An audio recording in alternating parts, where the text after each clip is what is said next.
Olá, bom dia meus amores, tudo bem com vocês? Como vocês estão? Espero que vocês estejam bem, tá bom? Hoje a Prosueli vai falar um pouquinho com vocês sobre os racionais, tá? Que é o capítulo 8 do livro de vocês. Então vamos dar uma olhadinha aqui, o que seria o conjunto dos números racionais. Matematicamente falando, o racional é representado por essa letra Q, tá bom? Onde A sobre B tal que A pertence ao conjunto dos inteiros e B pertence ao conjunto dos inteiros sem o zero. Nossa, o que você está falando? O que eu estou falando é que meu A e meu B, eles têm que ser representados em forma de fração. O meu A, ele pode ser tanto positivo quanto negativo e o meu B não pode ser zero. É isso que eu falei para vocês, tá bom? Em questão aqui do conjunto do meu Q, tá? Em matemática. O decimal exato são frações, nos naturais, nos inteiros. Dízimas periódicas. O que seriam dízimas periódicas? Seriam números que se repetem. O exemplo é o 3,9. Ele é o 0,333 e assim por diante. Eu posso representar uma dízima periódica pelas reticências, por esses três pontinhos, ou eu posso representar a dízima periódica com esse tracinho em cima do número. Tá? Tem esses dois tipos de nomenclatura para o número. Vamos verificar aqui alguns casos de decimal exato. Se eu falar para você 3 sobre 4, então eu tenho R$3 para dividir para 4 pessoas. Então eu sei que vai dar 0,75. 0,75 é um decimal exato. Vamos ver um outro exemplo aqui. Se eu falar para você que eu quero 5 sobre 9. 5 dividido por 9, ele vai dar uma dízima periódica, que vai ser 0,555 e o tracinho em cima, porque sempre vai repetir a periodicidade do número 5. Como eu sei que é uma dízima periódica? Tem duas maneiras da gente ver como é uma dízima. Terminações aqui com 9 embaixo, a gente pode representar como uma dízima periódica, ou a gente tem uma regrinha, que quando a gente decompõe o número, se tiver fatores primos 2 e 5, a gente tem um decimal exato. Se tiver fatores primos diferentes de 2 e de 5, a gente tem dízima periódica. Então, se eu tenho lá, vamos ver um exemplo aqui sobre decimal exato. Eu dei aqui 7 sobre 50 e um exemplo de decimal periódico, 16 sobre 30. Como que eu consigo descobrir se ele é ou não exato ou periódico? Então, a gente vai pegar aqui o denominador do número e decompor em fatores primos. Vamos dar uma olhadinha aqui, o 50. O 50, eu consigo dividir ele por 2, que vai me dar 25. O 25, eu consigo dividir por 5, que vai me dar 5. Depois, eu consigo dividir por 5 de novo e vai me dar 1. Olha a observaçãozinha que tem. Os fatores são essas pessoas aqui, que tem entre 2 e 5, é uma resposta de decimal exato. Diferente de 2 e 5, temos um resultado como dízima periódica. Então, esse 7 sobre 50, ele vai me dar aproximadamente 0,14. É um decimal exato. Olha esse caso aqui do decimal periódico, o que vai acontecer? Vou pegar esse 30 aqui e vou decompor esse número. Então, vai ficar 30 e eu vou começar a ver os fatores deles. 30 é par, então eu consigo dividir por 2, que vai me dar 15. Depois eu consigo dividir por 3, que vai me dar 5. Depois eu consigo dividir por 5, que vai me dar 1. Quem que está de diferente aqui? É o 3. Já que o 3 está aparecendo aqui, a gente já sabe que esse número aqui vai ser uma dízima periódica, tá bom? Então, vamos pensar. Então, nesse caso aqui, o 3 que apareceu diferente. Então, se o 3 apareceu diferente entre os fatores 2 e 5, a gente sabe que esse número é o quê? Uma dízima periódica. Se aparecesse 7, aparecesse 9, 11, 17, qualquer outro número que fosse diferente de 2 e 5, a gente sabe que esse é um decimal periódico, tá bom? Esse número, se eu fosse dividir, ele ia ficar 0,53333. Então, essa seria a periodicidade do meu número, tá bom? Agora, vamos pensar um pouquinho agora na reta numérica, em questão de oposto, de simétrico e de valor absoluto, tá bom? A gente sabe que o nosso centro da reta numérica é o 0. Para cá a gente teria o conjunto dos naturais, que a gente tem o 1, o 2, o 3 e assim por diante, com o infinito positivo. E daqui para cá, a gente tem o conjunto dos inteiros. A gente tem o menos 1, o menos 2, o menos 3 e assim por diante, pensando no infinito negativo. Então, essa reta inteira, tanto os positivos quanto os negativos, chamamos os conjuntos inteiros. Do 0 para frente, chamamos os conjuntos dos naturais. Agora, quando temos algum número entre essas casas decimais aqui, a gente fala que é o conjunto dos racionais, que é onde entra as frações e as dízimas periódicas. Que número ficaria entre o 0 e o 1? A gente fala que seria 1,5. Quanto que vale 1,5? 0,5. Então, eu sei que entre 0 e 1 existe esse 0,5. Então, a gente pode colocar do lado do meu simétrico a mesma coisa, 1 menos 1,5, que eu sei que também vai existir o 0,5 aqui. Posso colocar outro número? Posso. Posso colocar o 0,75 aqui? Posso colocar o 0,75 aqui, negativo. Ou representar ele em forma de fração, que vai ser 3 sobre 4, negativo. Então, agora, a nossa reta numérica, ela vai ter outros termos encaixados entre os inteiros e os naturais. Deixa eu ajeitar aqui para vocês verem o que aconteceu. Entre o número menos 2 e menos 1, aqui a gente tem o 0,5 negativo e aqui a gente tem o 0,75, que ele vai ficar aqui, que é o 3 sobre 4 negativo, certo? Então, a gente tem números agora entre as casas decimais. Então, não vai ser somente os inteiros e os naturais.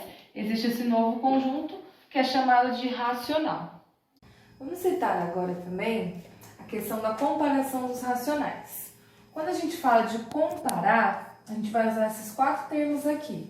Que ele seja maior, que ele seja menor, que ele seja igual ou que ele seja diferente.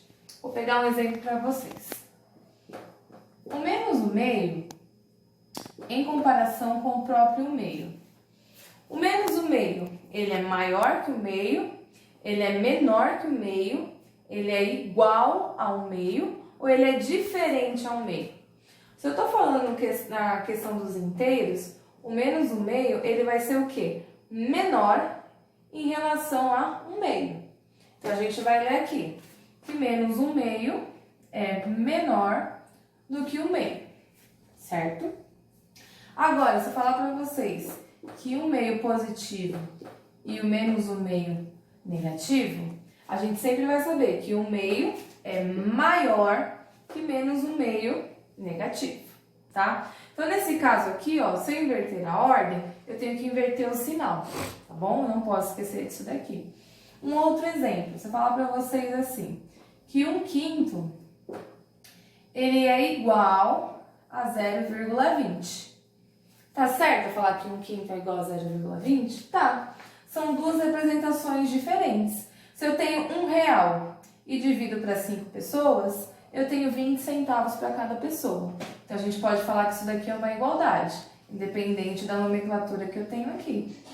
Agora, se eu pensar em comparação do número 3 para o número 3,1. O 3, ele é maior, ele é menor, ele é igual ou ele é diferente de 3,1? Depende do que meu livro vai estar pedindo para vocês. Se ele falar para mim, coloque entre maior, menor e diferente. O 3, ele é menor que o 3,1. Agora, se eu pensar em número, o 3 e o 3,1, ele também ao mesmo tempo pode ser o quê? Diferente, tá? Então, a gente tem várias maneiras de representar os números aqui, questão de comparação. Então, sempre a gente vai pensar, quando formos ler, desse número em comparação a esse. 1/2, ele é maior que menos 1/2. Menos 1/2 é menor que 1/2, certo? A gente tem que pensar em comparação. Galera, vamos relembrar agora algumas propriedades das frações, tá bom? Temos, no caso, a adição de fração.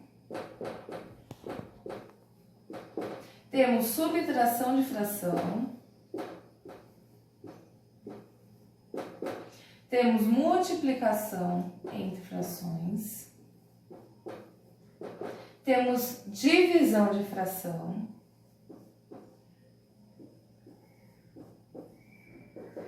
Vamos ver aqui alguns exemplos.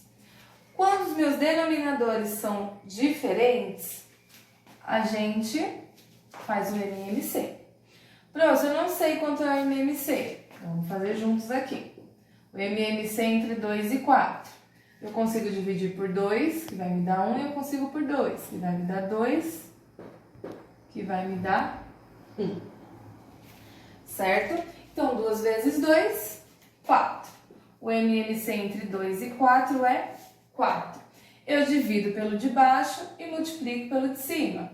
4 dividido por 2, 2. 2 vezes 1, 2.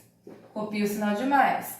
4 dividido por 4, 1. 1 vezes 3, 3. Então, eu tenho aí 5 sobre 4.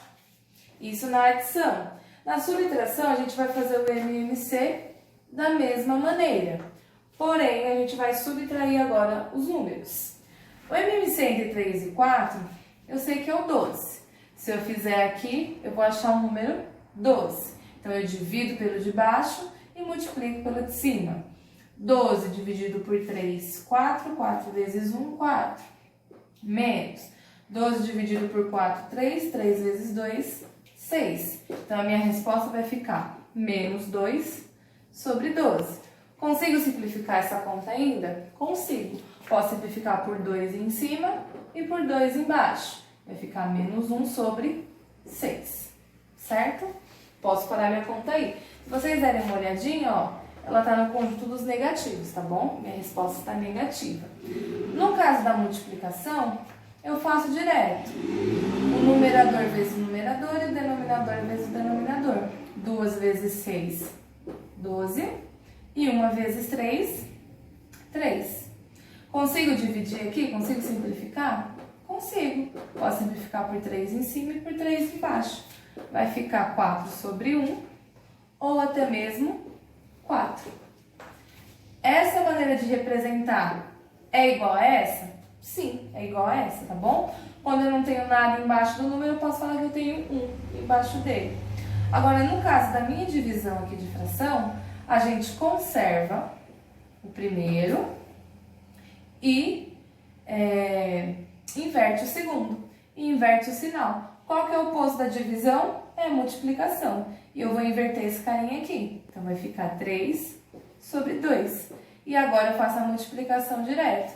3 vezes 3, 9. E 1 vezes 2, 2.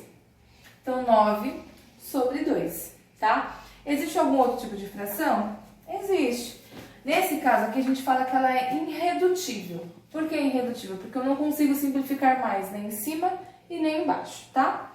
Existe um outro exemplo aqui, que a gente fala que é a fração mista, que é também uma outra forma de representar os números das frações. Vamos dar uma olhadinha aqui. Se eu tenho, por acaso, 2 quartos e 1. Então, como eu faço aqui, ó? Eu tenho 1 inteiro e eu tenho 2 quartos. Eu multiplico esse número por esse e somo a minha resposta. Então, vai ficar 4 vezes 1, 4. 4 mais 2, 6. E eu conservo o meu denominador. Então, essa resposta da fração mista, vou escrever aqui fração mista, seria 6 sobre 4. Para simplificar mais? Posso. Posso fazer por 2 aqui e por 2 aqui. Ficaria 3 sobre 2, a minha fração mista, tá? Então, uma outra maneira também que eu tenho de representar algumas propriedades das frações, tá? Então, são as 4 operações básicas: adição, subtração, multiplicação, divisão e esse exemplo da fração mista, que é o que vocês vão ter aí no livro de vocês. Até o momento é isso. Então a gente vai passar alguns exercícios para vocês estarem fazendo e até o momento B.